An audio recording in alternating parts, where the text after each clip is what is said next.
Bu sürüdü Ağay Səmədi yazıb yollayıb, xoşum gəldi. Qədir cami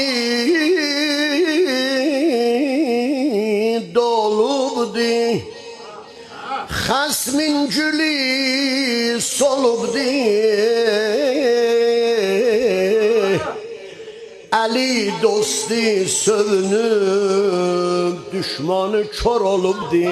Allah, Allah, Allah, Allah inayetindən alıbdi Hazreti Nəbi peykayetindən ki, yəni bu həcca xeyrin həccündür taha, bir canişin sənə seçib həkk ümmetindən. Bu söz peygamber Pak o Celile hayye aladi, buyur bilsinler ki senden sonra Ali Mevla'di. Mevla, Mevla, Mevla, Mevla ya Heydar medet. Ha!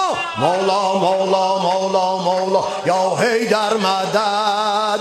Ya Heydar medet. Ya Heydar medet. Ya Heydar medet.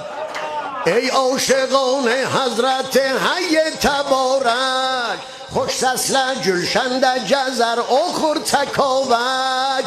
Bu bayramdan başıya heç bayram olmaz, olsun belə gözəl bayram sizə mübarək, sizə mübarək, sizə mübarək, sizə mübarək. Görün əlini ağa bilənə tən sağlıq olsun, Əli eşqində ona hər yerdə dilşadlıq olsun. Mevla, Mevla, Mevla, Mevla ya Heydər mədəd. Mevla, Mevla. Şeirlə təzə yetişəndə bu cür çarıxma olar da.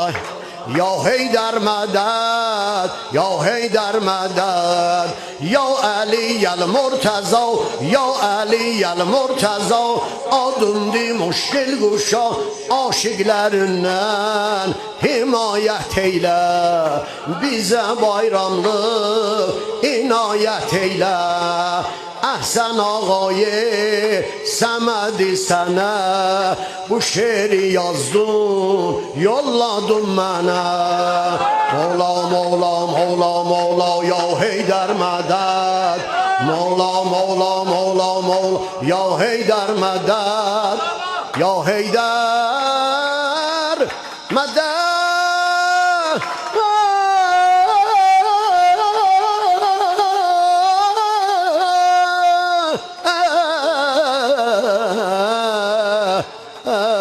Yeah.